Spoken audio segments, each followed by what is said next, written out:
and thanks to these families. Thank you for being here today. I invite you to hear the promises of God. From Psalm 145, we're told God is near to all who call from their hearts. The desires of those who fear God are fulfilled. Their cries are heard.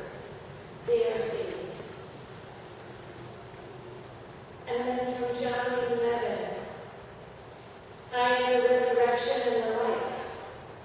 All who believe in me, though they die, yet shall they live. And whoever lives and believes in me shall never die.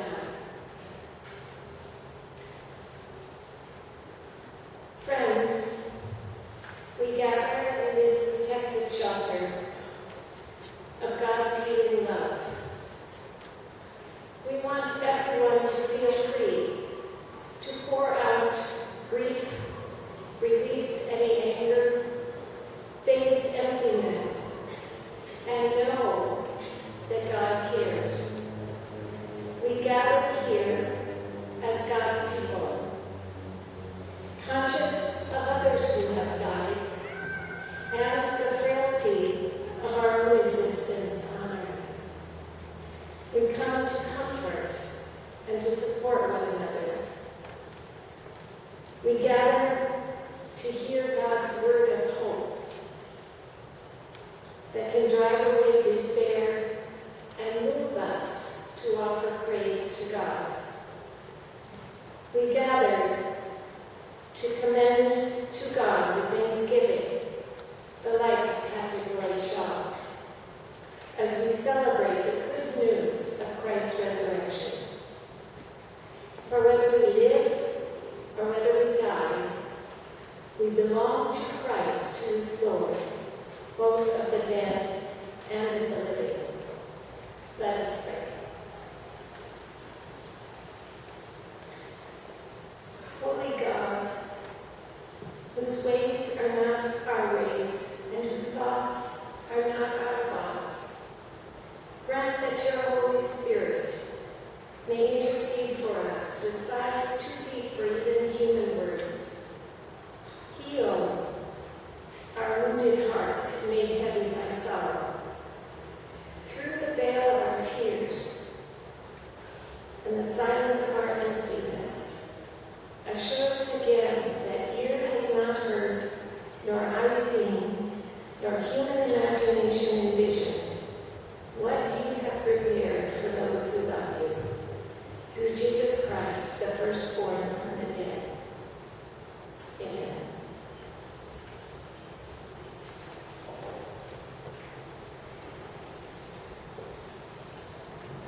The passage from Hebrew scripture that I will read today is from the book of Ecclesiastes, chapter 3.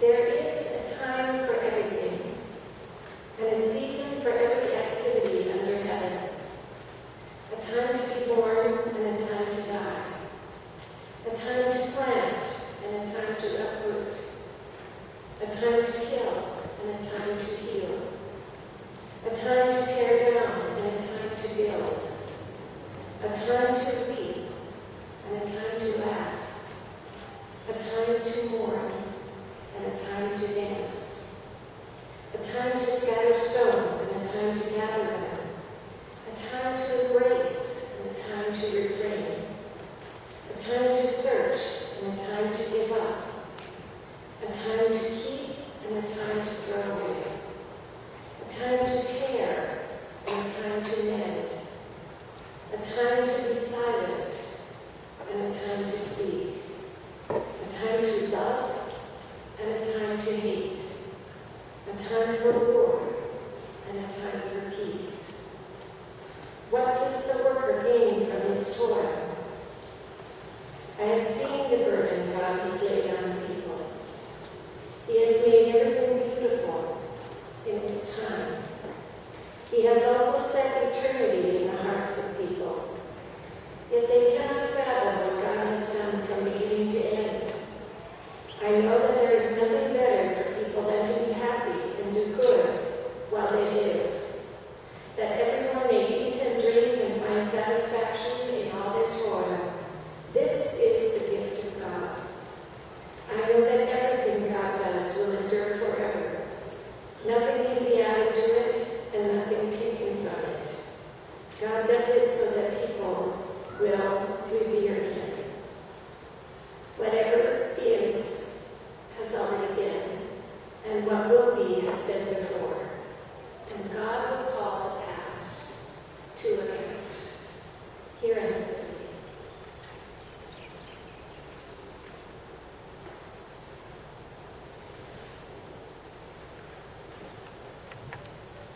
Thank you, Reverend Imata.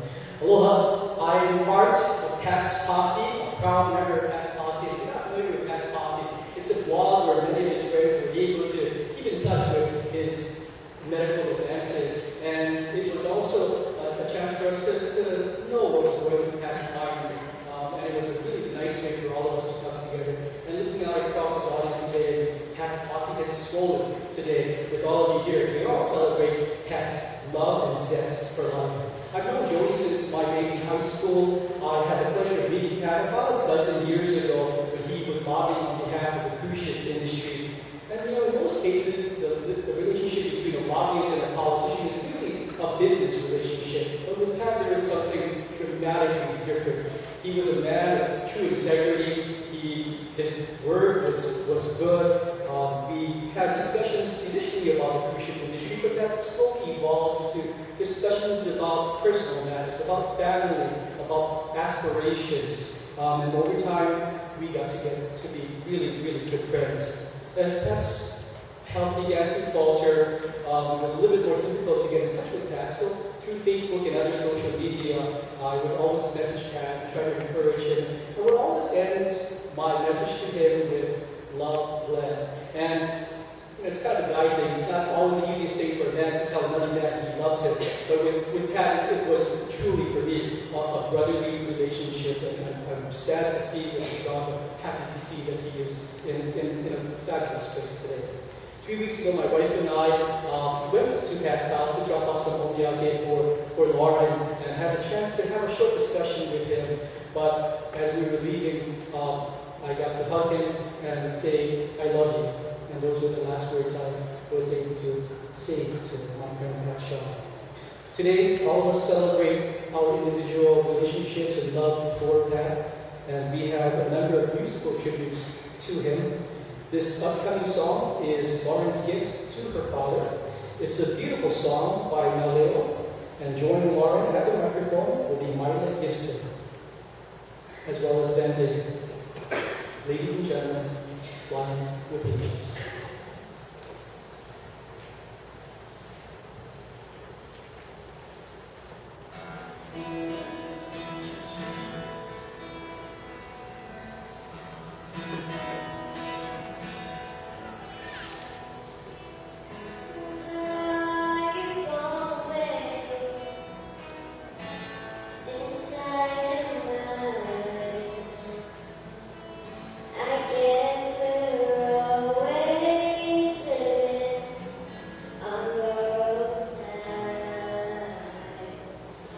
Yes.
Thank you so much, Lord. Daddy, be proud. It certainly was an angel on earth and is now an angel in this heaven of God. And thank you, Maila Gibson and Ben Maila for accompanying Lord, on that particular song. We'd like to now call Bibi Kapo.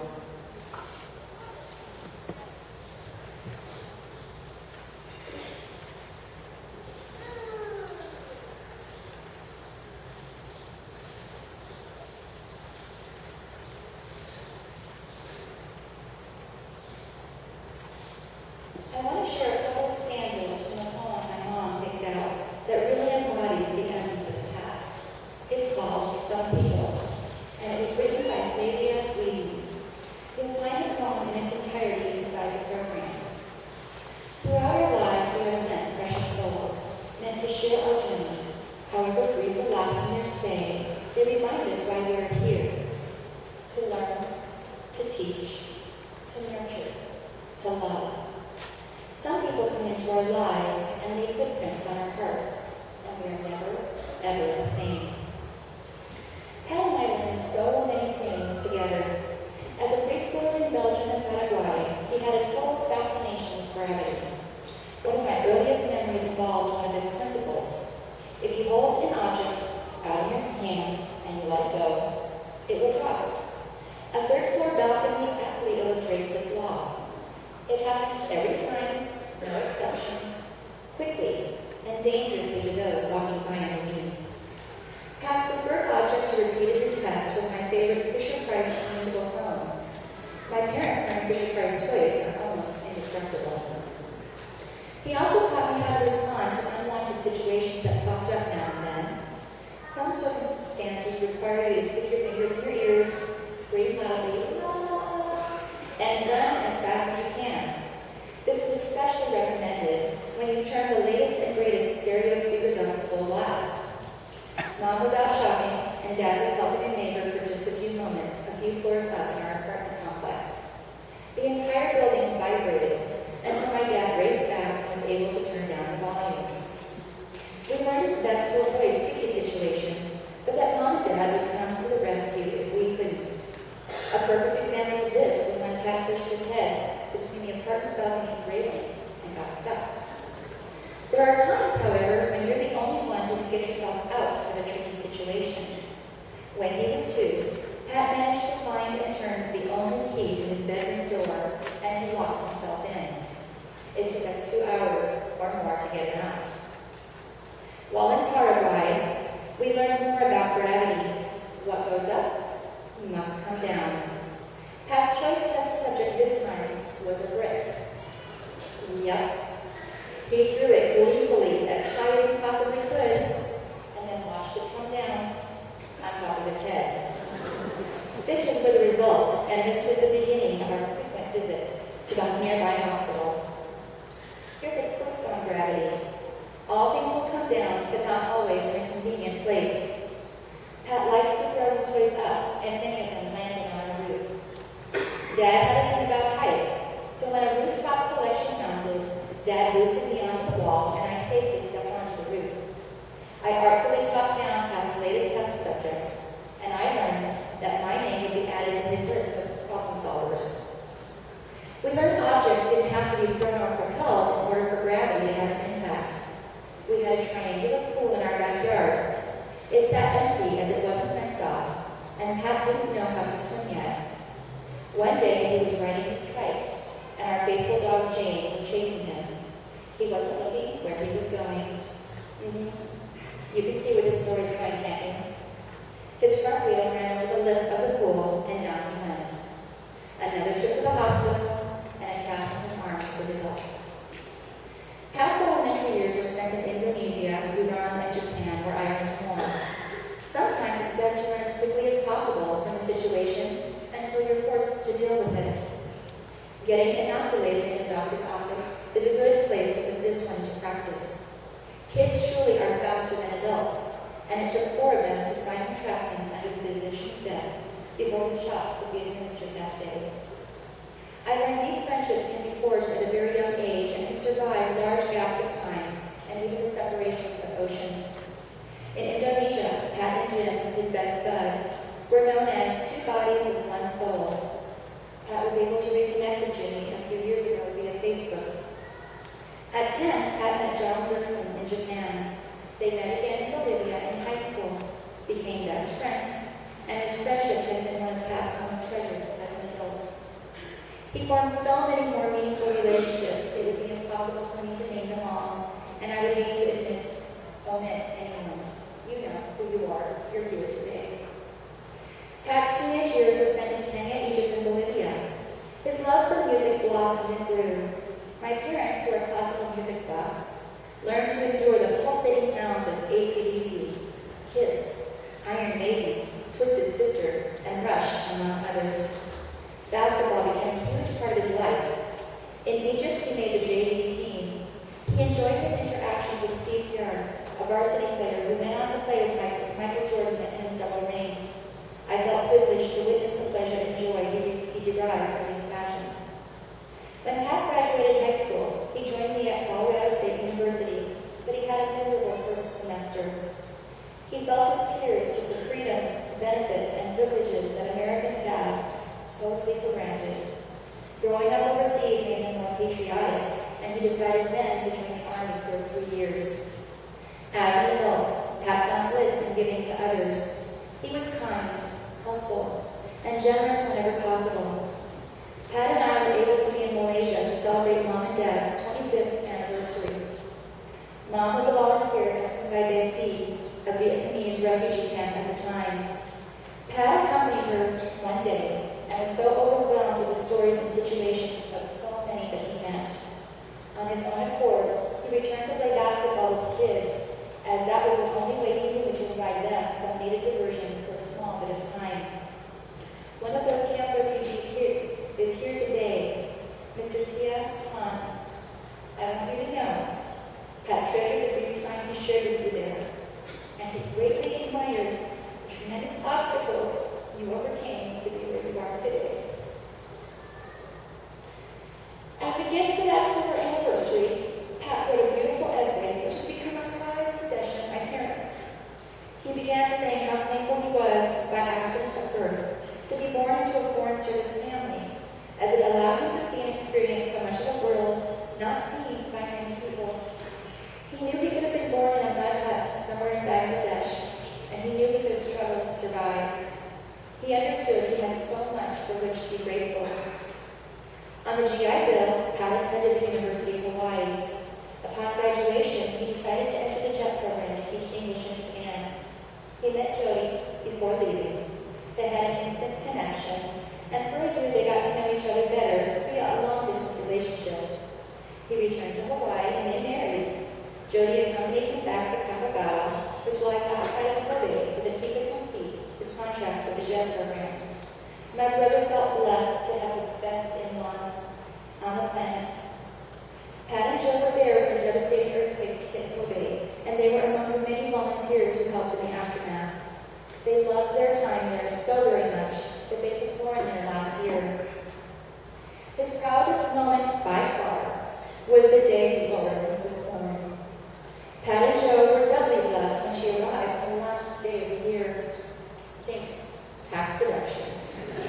He relished watching her grow, and he loved every moment he spent with her.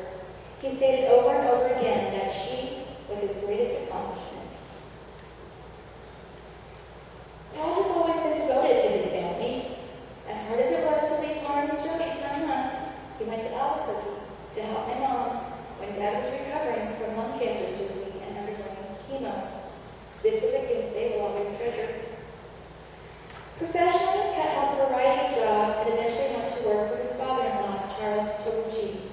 Charlie became a valued mentor, advisor, and second father. Pat ultimately went on to represent the Northwest cruise line industry here in Hawaii. It's a tribute that so many of his family, friends, colleagues, and distinguished guests are here today. It's serendipity that our biennial family reunion ended yesterday, and many of our mainland and outer island family members were able to be here as well. The most important lesson I have learned from Pat is this: when you're faced with something you fear and you can't run or hide, you have to deal with it head on, with integrity, dignity, and grace. Throughout his battle with pancreatic cancer, he was able to find humor.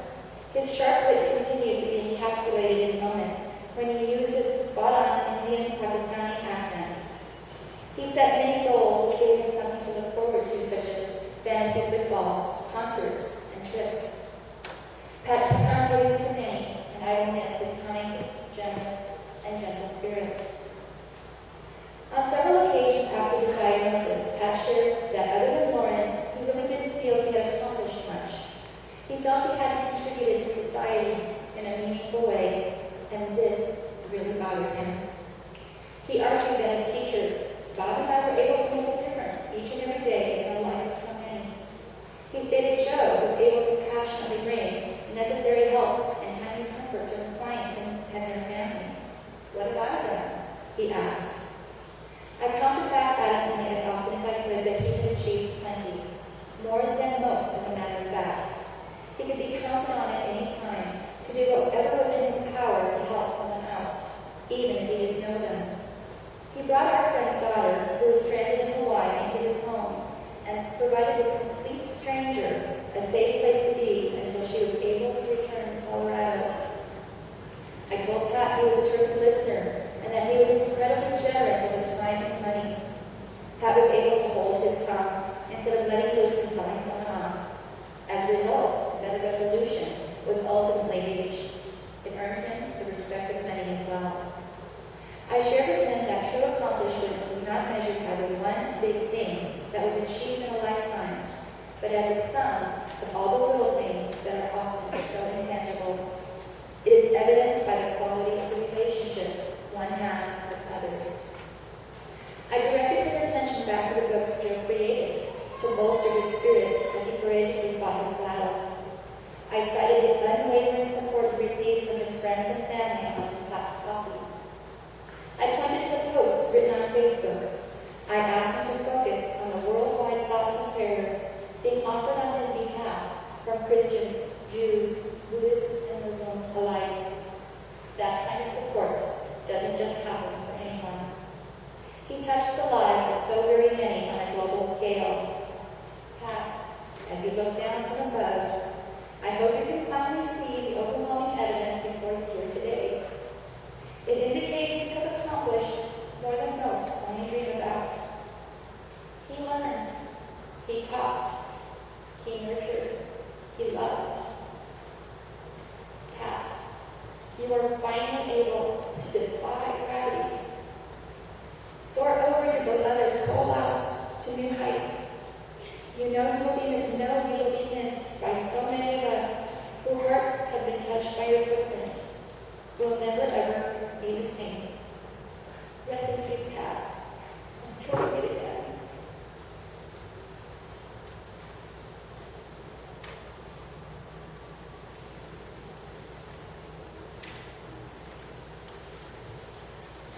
Thank you very much, Amy. Pat was certainly a Renaissance man, a man with a heart made of sheer, pure gold. And his passing has caught the attention of many prominent individuals. Just wanted to share with you that Governor Abercrombie was here earlier and had delivered a message to Pat's family, as well as Senator Brian Schatz has also given us his words of condolences. We'd like to hear a little bit more about Pat. I'd like to call up three individuals: Ray Casadate, Mike Togoli, and Dale Roberts, to share a little bit more insight on their friend.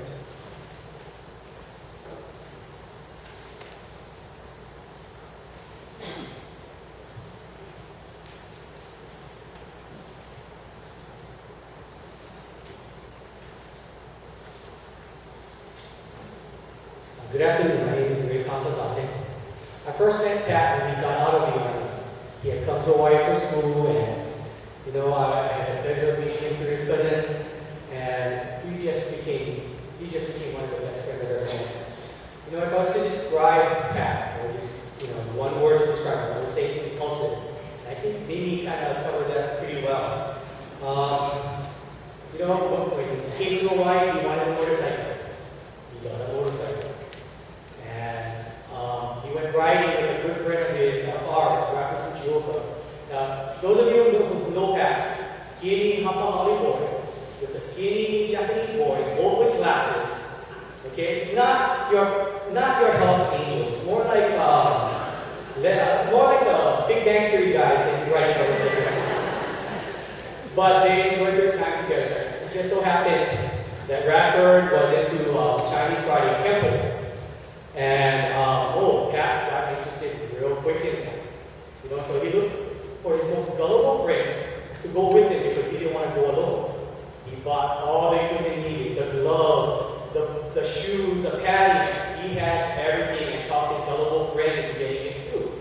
We went to that first training, and man, they worked us hard.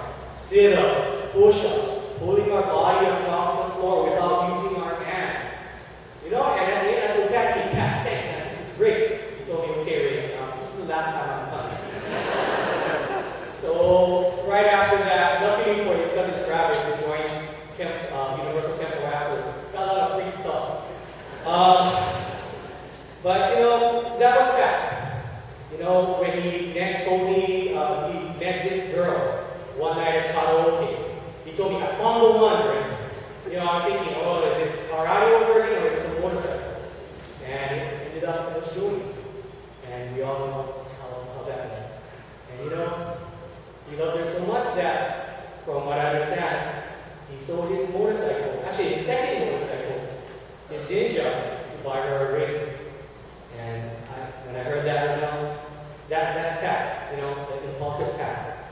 Also, we went to Thailand together one time, and we were going down to Chiang Mai. Now, before we went, Janet told Pat, and Pat told us, do not go trekking.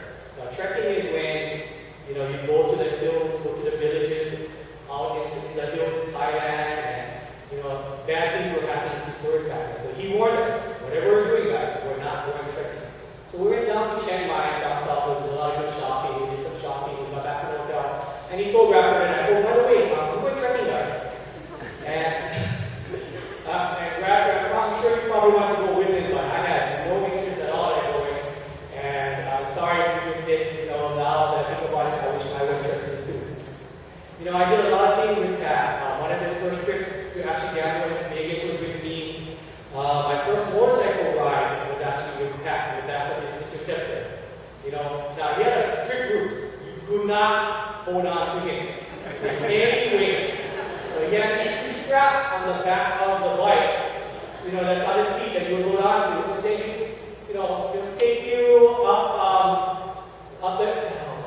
it'll take you on the bike, go excessively fast, and make you hold on that way.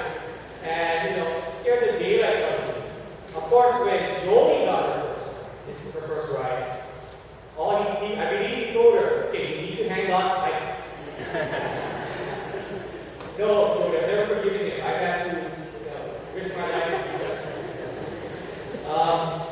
You know, despite his impulsiveness, which I learned later is a strength, is that he really did. He's seen the world. He did things. I mean, we jumped out, we went skydiving together. Vegas. I mean, we just did a lot of living together. You know, I never realized how much I did because of him. Because a lot of my greatest adventures was with Pat. You know, and if I learned anything from Pat, I hope you guys will take this too. Live your life. Don't be afraid. Be impulsive. Do things. Thank you.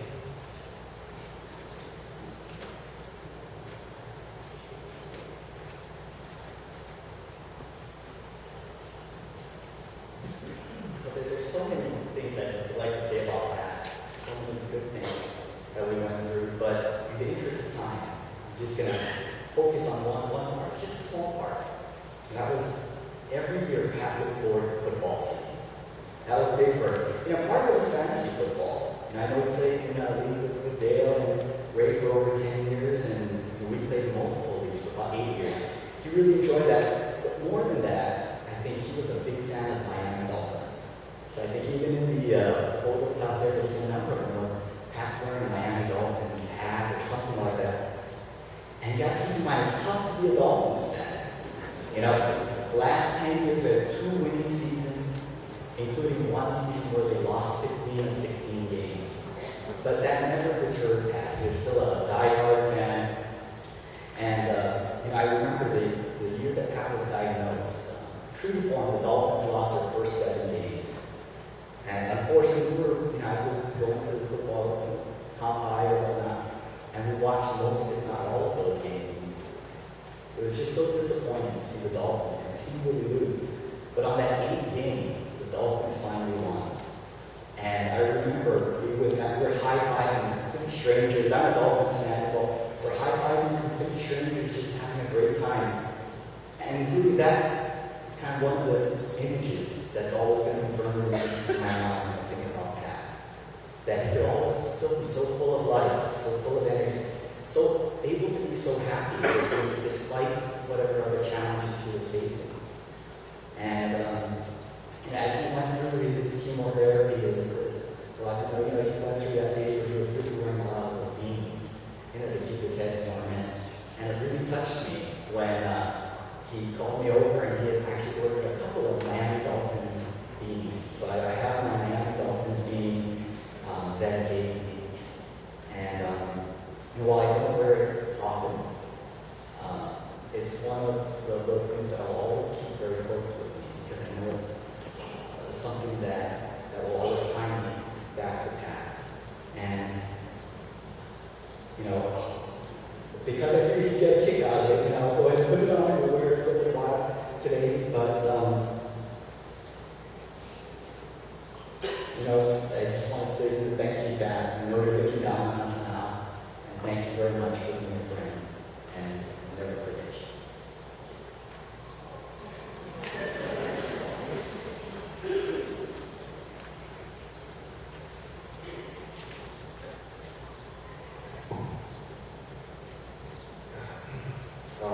I've known Pat for over 20 years, but this past year really made me appreciate the friend I have.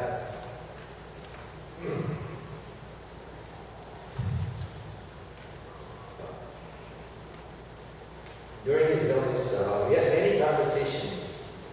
Many of the topics had to do with love and support he received from his family and friends.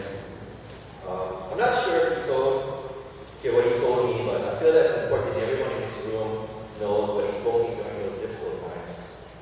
He really appreciated his support from the posse. Your words of encouragement and support uplifted his spirit during difficult times and gave him the push to continue on. He also mentioned how he really appreciated the support from his family, especially his wife Jody, who was his rock and was always there to cheer him on when things looked in. He really appreciated all the help and support from his family with chores, meals, and just always being there for him, Jody, and Lauren. Mentioning Lauren would always put a smile on Pat's face. His face would just light up, and it just being with pride as he spoke about how proud he was of how Lauren was turning into such a wonderful, beautiful young lady. Pat is no longer with us in his physical world, but he has left us with something that can never be taken away or forgotten. He has given us a precious gift of wonderful memories each of us in this room has shared with him. I would like to end my speeches with a famous quote. A best friend is like a 4-leaf clover, hard to find and lucky to have. Luckily for us three, we found Pat, who became one of our best friends. And for that, we are forever grateful for him. Thank you.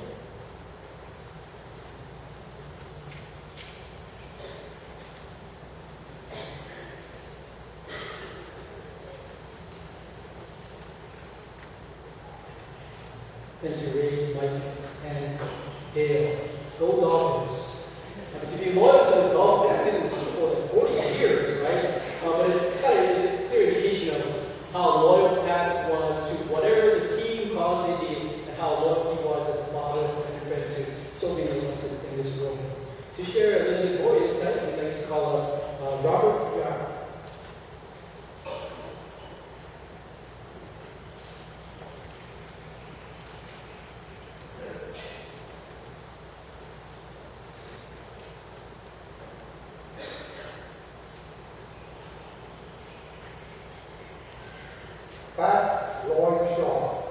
was born in Guatemala City, Guatemala, to parents Oliver and Janet Shaw, who were employed by the U.S. Foreign Service.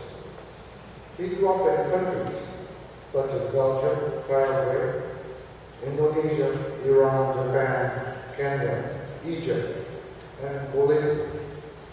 He was truly a child of the world.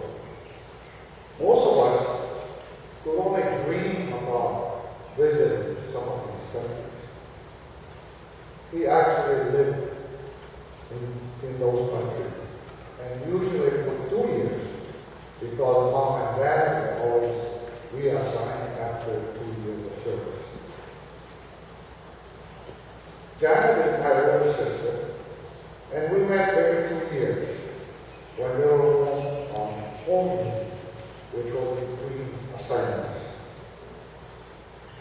My children and Pat and Minnie met at these few occasions that we got together, and we got to know each other well.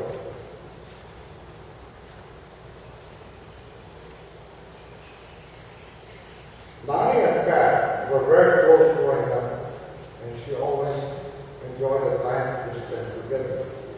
They would always cry when one of them had to leave. Travis had fond memories of summers we spent together at Grandma Hirakawa's house.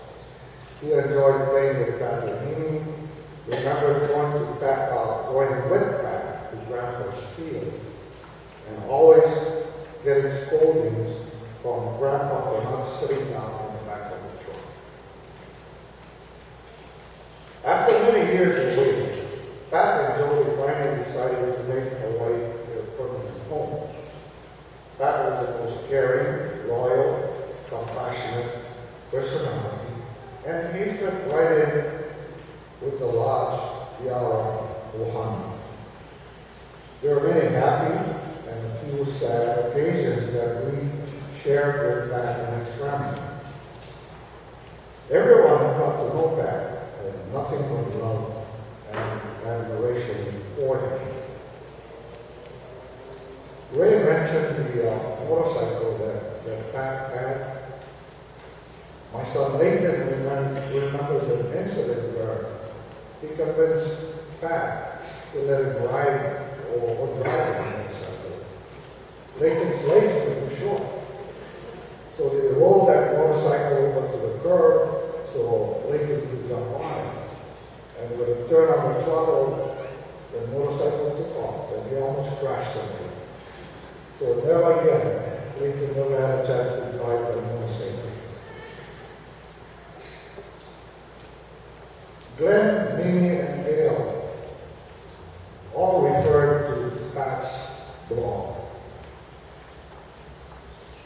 After being diagnosed with pancreatic cancer, Pat and Jody came up with the famous Pat's Posse to keep friends and family updated on his progress through the internet.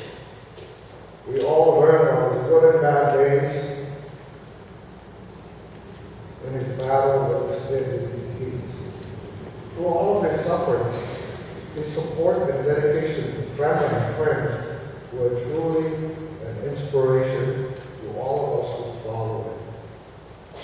Pat's Posse was also a two-way street, where we all knew instantly what was happening to Pat, but he also knew how much he was loved by the responses he received through that same blog.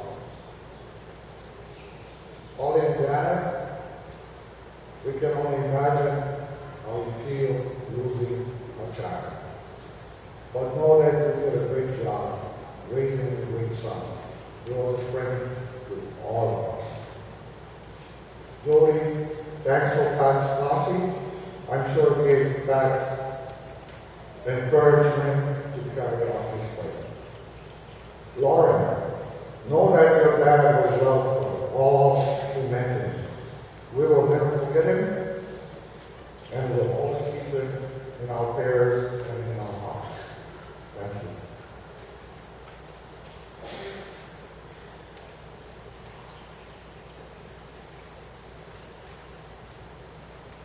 Thank you, Mr. Yara. Pat's best friend was John Dirksen, and unfortunately John couldn't be here today. He lives in Bolivia, but he did write a message that he wanted to share with all of you today. If you don't mind, I will read his message to you. It's entitled Kyodai, and in Japanese that means brother. Let me begin. There have been so many wonderful tributes made to Pat about his fine qualities. Rather than offer another summary of his great character, I'd like to provide you with a few diatribes, as he likes to call them, of our long friendship together. In a way, I kind of owe it to him. At Jody and Pat's wedding, I was asked to make a toast to the groom, which I did with great sincerity.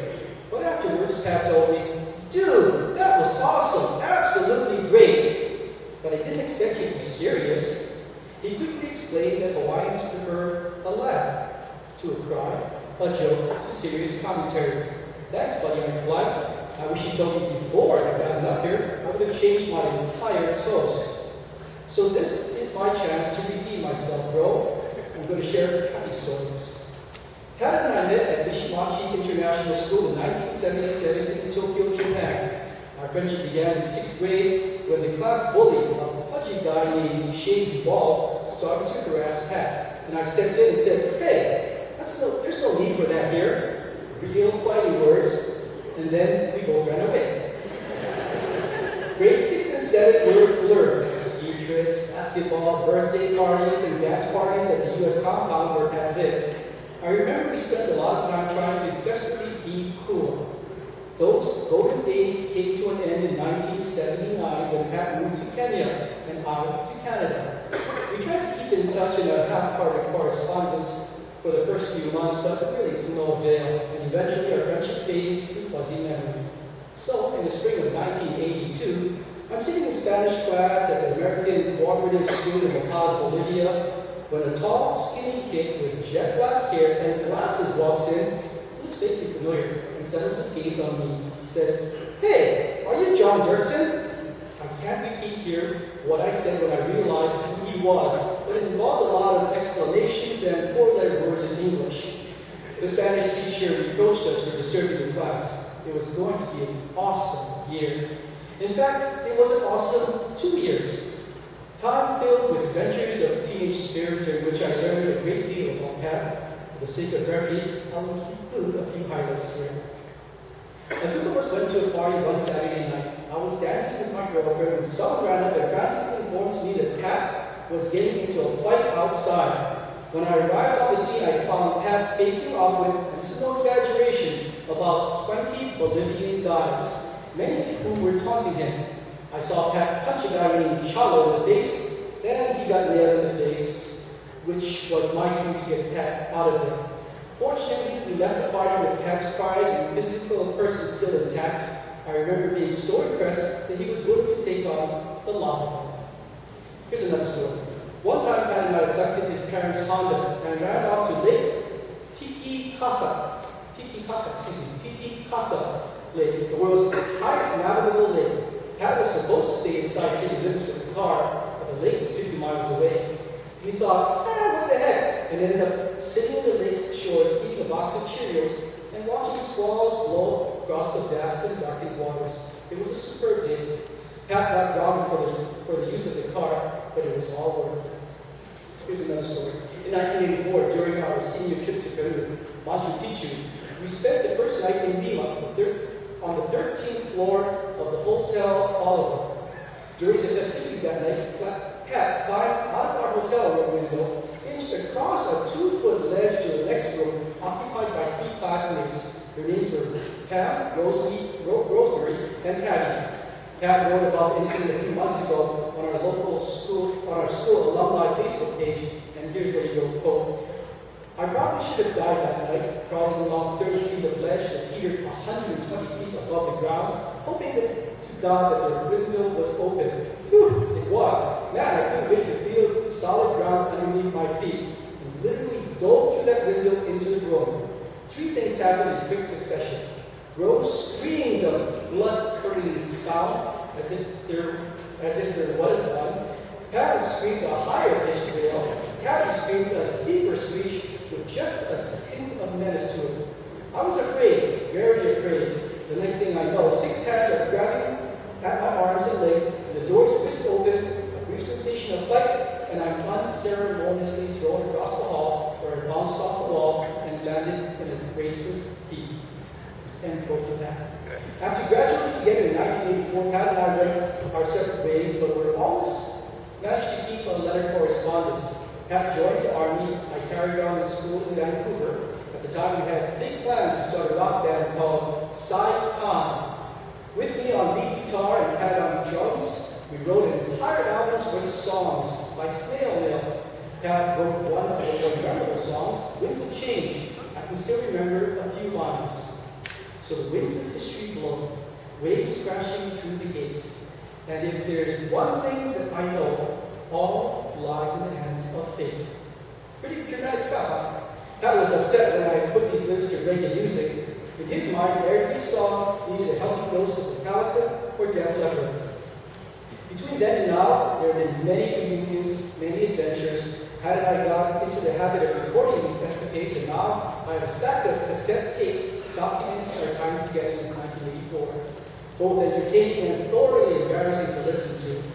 They are best not released to the public, but were validation of our bond. Our driving trip across the Big Island, visits in Vancouver, hanging out at the UH, and climbing in the Ko'olau's, where Pat got his idea he wanted to ultralight over the mountains, plus my bachelor party in the mountains of British Columbia. In 1992, Pat was best man at my wedding, and not long after that, I was the best man at his. In 1994, we switched to email so correspondence could continue more efficiently. Pat and Jody lived through the Kobe earthquake of 1995 and eventually settled down in Hawaii. Tommy and I spent a few years in Bolivia, then moved to India, and finally Canada.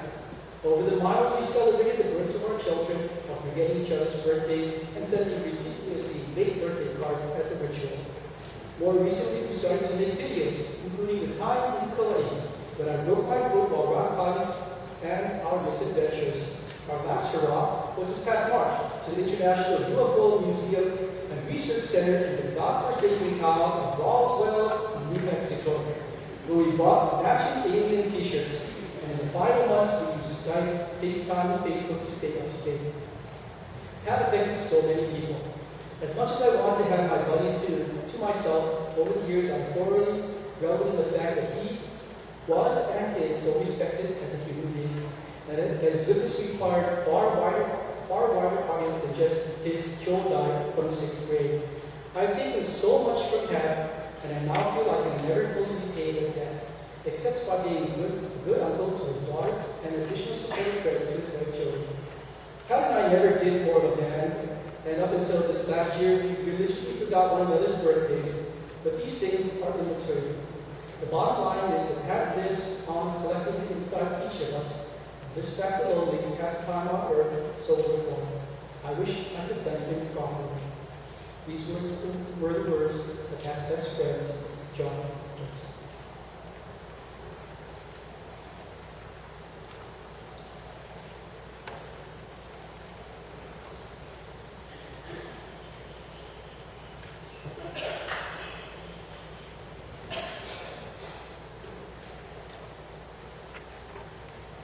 Little did I realize when I performed the wedding ceremony for Pat and Jody 19 years ago at Kamehameha Schools that I would be standing here participating in a celebration of life service for Pat.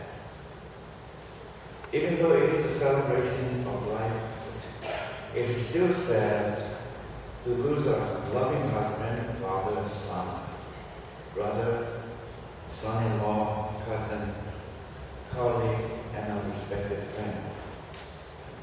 Pat was 46 years old, and the scriptures that was read stated, "There's a time to be born and a time to die. Everything is appropriate in its own time." But for Pat, it does not seem an appropriate time for him to depart his earthly life, especially in the prime time of his life. In September of 2011, due to abdominal pain, Pat went to the doctor for a checkup. On the initial visit, he was diagnosed with pancreatic cancer, stage 4. It had metastasized to the other vital organs. But because of his youthful age, they gave him aggressive chemo treatment, which prolonged his life for 22 precious months. We have to dig deep into our hearts and minds to find some sense to something that didn't make sense at all. In the Old Testament, God called a guy named Gideon to lead his people out of captivity. The angel said, "The Lord is with you, mighty warrior." "But sir," Gideon said, "if the Lord is with us, why has all this happened to us? Where are the wonders that our fathers told us about?" Gideon's men were losing the battle, and his men were being slaughtered. And he said, "How can you stand there and tell me God is with me?" It didn't make sense to Gideon. Many tragic events that happen to people makes no sense at all. And we are all aware of sad incidences that we have experienced that is unexplainable. On the other hand, there are many wonderful things that happen to us that does not make sense at all. During my tenure as a hospital chaplain, many patients who recovered from near-death experiences were so grateful that their whole priorities in life shifted. They said, "I can't understand how I'm living, but we're grateful to God." It may be a loving family, a promotion, a gratifying job, good fortune, or the blessing of the first words out of your baby's lips, or a beautiful grandchild who comes running to you for a big hug and says, "I love you." What did I do to deserve all these blessings? God loves us regardless of who we are, what we have done. It is wonderful that God, who seems infinitely lost in heaven, can come to us closer than a brother. We don't know why Pat was taken from us during his youthful years. Only God knows, and if he had a purpose, it would be a most difficult one to comprehend. As time goes on, in retrospect, we may be able to understand God in his wisdom thought it best to take Pat from us. In times like these, we begin to see the beauty of love, patience, understanding, and acceptance. We begin to see how much God, family, relatives, and friends mean to us. Pat was a sensitive person in a positive way. And during the time that he had left, he did everything for Lauren, his daughter. He made his peace with God, family, and friends. He was a transparent person. As was mentioned, who shared his experiences on the internet with family, relatives, and friends on Pat's posse. He was able to verbalize the emotional roller coaster, the good days and the junk days, which comes with the cancer experience. He was a genuine and an authentic person, nothing superficial about him. Jesus said on the Sermon on the Mount, "Blessed are the pure in heart, for they shall see God." And Pat had a good and pure heart. We honor him today by thanking God for his life on this earth, for his struggles as well as his accomplishments, and the legacy he left behind in his beautiful and gifted daughter, Lauren. So we entrust Patrick, Lloyd,